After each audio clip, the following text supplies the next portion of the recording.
ما كاينش فينا واقيلا في هاد الايام الاخرى اللي ما شافش الفيديوهات ديال الجماهير ديال الكيان الصهيوني وهما كياكلوا العصا في امستردام. فلسطيني من قبل مشجعين إسرائيليين في قلب العاصمة الهولندية قبيل مباراة جمعت نادي أياكس أمستردام الهولندي بنادي مكابي تل أبيب الإسرائيلي في الدور الأوروبي. كيفاش حتى طراو هاد الاحداث في امستردام؟ هاد الشيء اللي غادي نعرفو في هاد الفيديو هذا، ولكن من بعد واحد الانترو قصير. ليتس جو.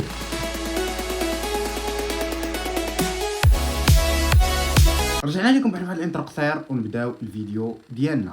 كما قلنا غادي نعرفوا اليوم كيفاش طرات هاد الاحداث ديال امستردام اللي دارت ضجه في مواقع التواصل الاجتماعي في هاد 3 ايام ولا 4 ايام الاخرى.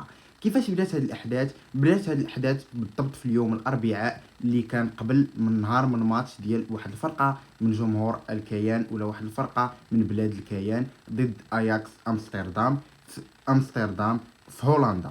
فبدات هاد المناوشات بين هاد الجمهور ديال الكيان والسكان ديال امستردام بعد وصولهم يوم الاربعاء الطائره اللي حطات في امستردام وجايه من بلاد الكيان. فدخلوا هاد الجمهور لامستردام وبداو الاستفزازات ديالهم، في حيث كانوا كيرددوا بعض الحوايج ولا بعض الكلمات المسيئه للشعب الفلسطيني وكذلك العرب والمسلمين.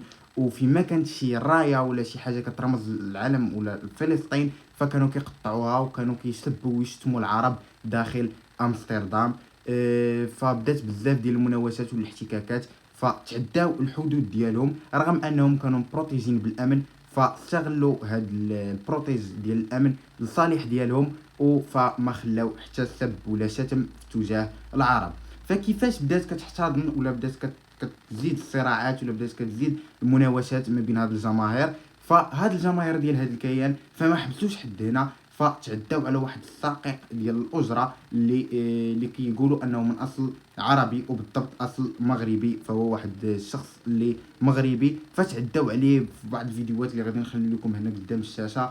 فتعداو عليه، فكيبان لك واحد الشخص جيب واحد السلسله وكيضربوا ليه السياره ديالو ديال الاجره اللي كيخدم فيها. فهاد السائق ديال الاجره فاتصل بالاصدقاء ديالو اللي كانوا عباره على واحد 100 شخص، فقال لهم شنو كاين. فالسائق بدا كيخبر السائق حتى تجمعوا واحد 100 ديال الاشخاص، وكانوا زادوا في الطريق ديالهم باش انهم تعداو على هذا الشخص. فزادوا لقاو واحد العلم ديال فلسطين معلق في واحد المنزل فقطعوه. فمن سوء الحظ ديالهم عاوتاني ان داك الشخص اللي كان دار داك العلم فهو من اصل مغربي. فاتصل بالاصدقاء ديالو وعاود لهم الحديث وعاود لهم شنو طرا. فحتى هما هزوا تجمعوا بواحد الاعداد اللي كبيره جدا، ومشاو ليله المقابله كيتسناو هاد الجمهور ديال هاد الكيان باش انه يخرج من الملعب. فبدا الماتش ولا قبل البدايه ديال الماتش فالجمهور ديال الكيان زاد صعد من الاحتكاكات ولا زاد صعد من داك الغليل ديال الجماهير ديال اجاكس امستردام ولا العرب. فحيث كانت واحد دقيقه صمت ترحما على الشهداء وترحما على الاشخاص اللي ماتوا في الفيضانات ديال اسبانيا. فالجمهور الهولندي ولا بالضبط الجمهور ديال اياكس امستردام فسكتوا داك الدقيقه، ولكن الجمهور ديال الكيان بالخبث ديالو فما بغاوش يسكتوا وبقاو كيصفروا وشعلوا كراكاج، يعني كراكاج هما لي فلام شعلوهم وداروا واحد الكراكاج وبداو كيغوتوا وتيصيحوا باش ان داك الدقيقه ديال الصمت ما تعمش وما تسكتش في ضد الاسبان، لان الاسبان كنعرفوا انهم مؤخرا ولاو كيعترفوا في فلسطين ومابقاوش كيعترفوا بالكيان داخل الدوله الفلسطينيه وداخل القدس. فالجماهير ديال هاد الكيان فزادوا من الصراعات، فحتى الجماهير الهولنديه زادت حقدات على هاد الاشخاص. فانتهت المقابله ما بين هاد الفرقه ديال الكيان واياكس امستردام بفوز اياكس امستردام ب5-0. فخرجوا هاد الجمهور ديال هاد الكيان اللي كانوا عارفين راسهم انهم ديجا خاسرين. فكتقول بعض المصادر الاعلاميه ان وسط داك الجماهير كانوا مشاة من الجيش الاسرائيلي فكانوا معاهم. فيعني جايين من الديبار انهم الهدف الرسمي ديالهم هو انهم يخلقوا واحد الاحتكاك ما بين العرب وما بين السكان ديال ديك المدينه، ويعني يخلقوا واحد الضجه في داك البلاد. ف كيما قلنا سال الماتش وخرجوا. فتلقاو لهم فتجمعوا الجماهير المسلمه مع الجماهير العربيه مع الجماهير المغربيه بالضبط، وجمعوا كذلك الجماهير اللي كانوا مع داك السائق ديال الاجره والاصدقاء ديالو. فطراو بعض الاشتباكات واللي خرجوا عليهم واحد الفيديوهات كتار في مواقع التواصل الاجتماعي.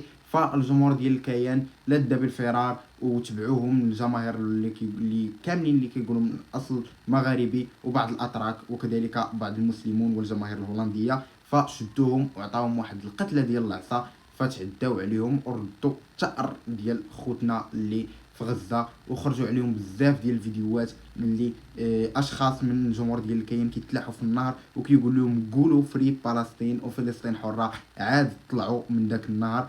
فكانت فيديوهات اللي كتشفي الغليل ديالنا وفيديوهات اللي مضحكه جدا. فهاد الشيء هو اللي طرا ما بين الجمهور ديال الكيان في امستردام وما بين العرب والمسلمون، وبالضبط الاسود المغربيه اللي شفات لنا الغليل ديالنا. كان هذا واحد الفيديو بسيط نعرفكم فقط على شنو طرا، وشكرا لكم على الدعم ديالكم. بيس.